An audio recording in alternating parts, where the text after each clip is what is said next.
If abortion was the decision for an unplanned pregnancy, neither my mother, nor my sister, nor I would be alive today, because we are all adopted.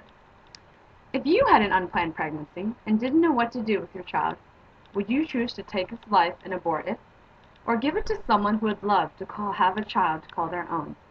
Today, I'd like to talk about why adoption is better than abortion. I'm mostly going to speak about what adoption is, what happens with an unplanned pregnancy, why abortion isn't the way to go, personal life stories from people who have been adopted and aborted, and my own experience with adoption. Let's begin with what adoption really is.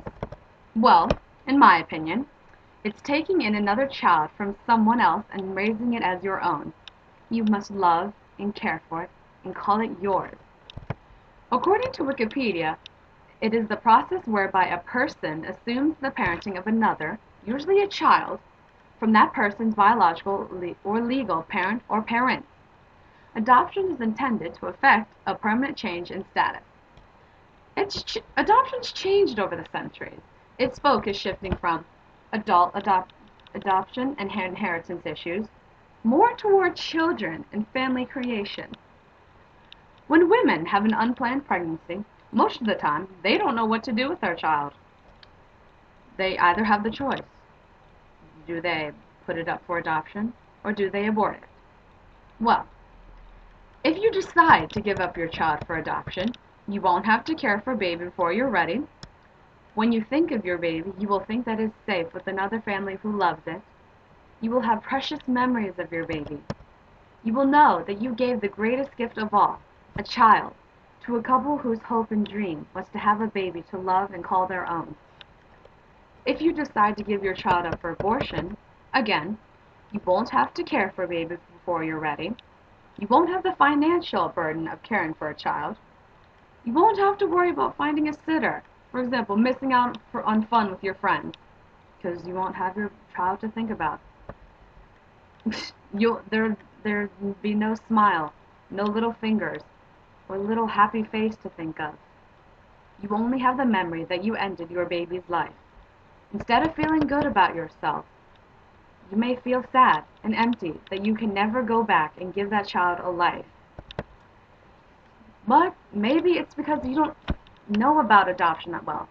Maybe because there are things that you question about and aren't certain about. Well, there are readily available answers to adoption questions. For example, can I choose the family? Of course! You shouldn't have to do this in secret. You can even interview the family you want to adopt. That wants to adopt your child. It's most agencies. Can you have contact with the baby after adoption? It depends. There could be visits after the adoption, photos, letters, phone contact, whatever you and the adoptive couple are comfortable with. Will your child feel abandoned? I hope not. Your child may miss you somewhat, but it should know you had to do this for an important reason, and that the child is with another family that loves it. How can you be sure the child will be well cared for? Well, any couple who adopts a child should want to care for it. That's why they're adopting them. Now, what I think about abortion. Abortion's never the way to go. You're killing a harmless little child. It's wrong, and you can never get it back, no matter how hard you try. It affects women greatly. About 10% of women who have had a first-time abortion face immediate physical complications, according to a study reported in the American Journal of Public Health and the Journal of the Royal College of General Practitioners.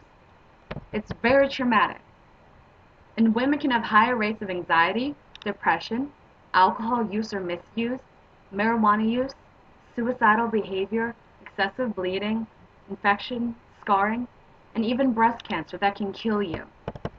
Women can even have post-abortion syndrome, which is a form of post-traumatic stress disorder.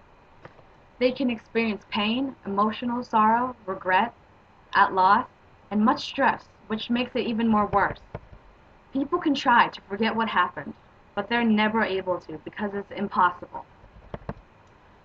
A country that is experiencing many abortions and are in trouble because they have so many children is China. On September 25th, 1980, the Chinese government decided to enforce the one-child policy rule. The rule states that if you have more than one child, the baby, or youngest one, must be aborted. Since the population is so big, that's why they made that rule.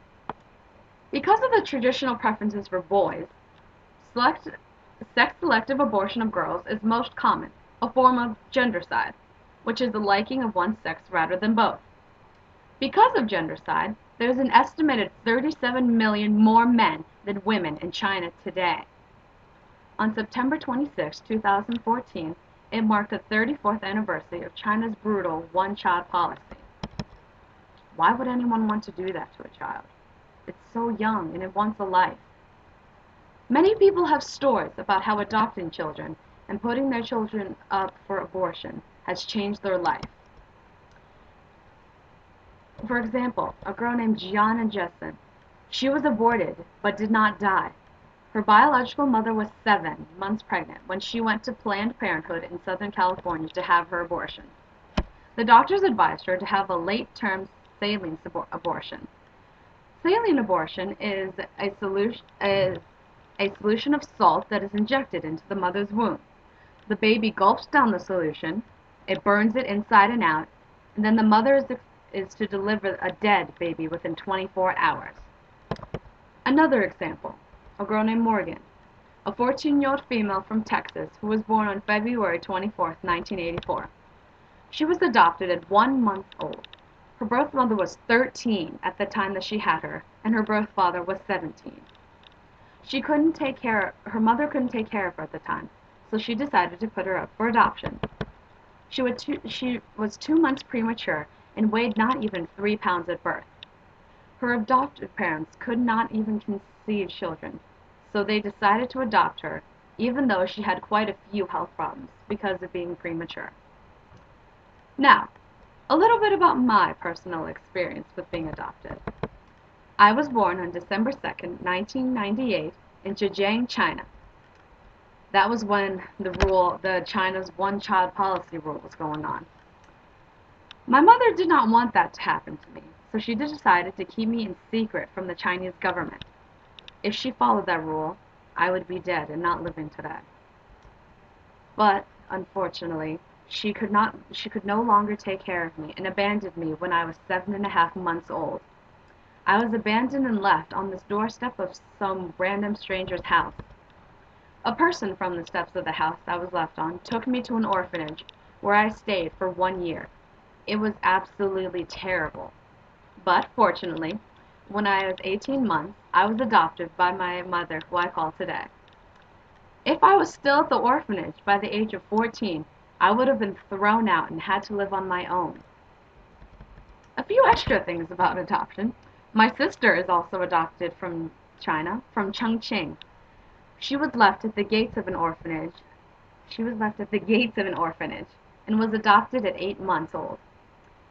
Well, since adoption and abortion are now a choice, I know that I and my mother and my sister have a wonderful future ahead of us.